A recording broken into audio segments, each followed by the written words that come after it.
지금 장맛비가 오늘도 전국에 쏟아지고 있는데 이번 장마의 특징이 동시 장마라면서요?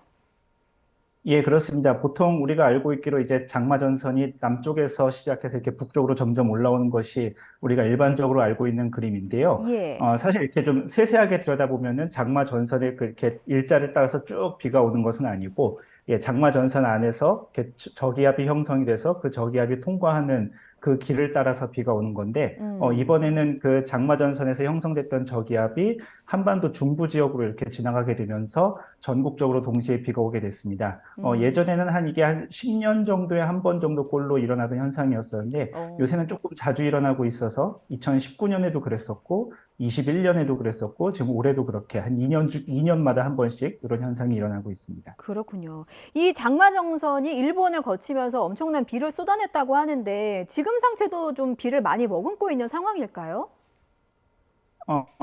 예, 물론 한 6월 21일, 그러니까 지난주 정도였었죠. 일본에 뭐 한 100, 하루에 120mm 이상의 강수와 그리고 굉장히 강한 집중호우가 내리긴 했었는데요. 예. 그 전선이 조금씩 북상하면서 이제 한반도에 영향을 준 것은 맞지만 아까 음. 말씀드린 것처럼 그 같은 저기압은 아니고 이미 그 저기압은 동쪽으로 빠져나간 상태고 음. 새로운 형태의 저기압이 우리나라의 근처에 형성이 돼서 영향을 주고 있는 상태입니다. 그래서 반드시 그 강도가 같게 유지된다라고 말할 수는 없지만 일반적으로 음. 장마 전선이 우리나라에 영향을 주면 뭐 시간당 20mm 이상 그 정도의 강한 호우가 형성되는 것은 자주 있는 일입니다.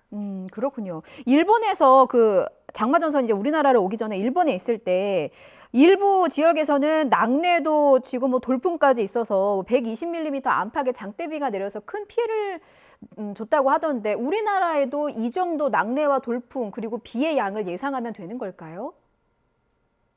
일반적으로 장마철이 시작이 되면은 천둥 번개라든지 혹은 뭐 이렇게 토네이도라든지 그런 현상은 오히려 좀 보기 어렵습니다. 왜냐하면 이런 음. 경우는 하층, 지표면 근처는 좀 따뜻하고 저 위에 이렇게 대기 꼭대기가 차가울 때 보통 일어나는 현상인데요. 예. 장마철이 되면은 위아래가 다 따뜻해지는 현상이 발생해서 오히려 이런 뭐 돌풍이라든지 천둥 번개 같은 현상은 오히려 잘 일어나지 않고 음. 일본에서도 좀 이렇게 장마철이 시작되면서 시작하는 시즌이기 때문에 그런 예보가 있었던 건 사실인데 실제로 뭐 토네이도까지 발생하지는 않았던 것으로 보입니다. 다만 음. 이제 예, 강수가 강했던 건 사실이고요. 우리나라에서도 충분히 있을 수 있는 그런 현상입니다. 예.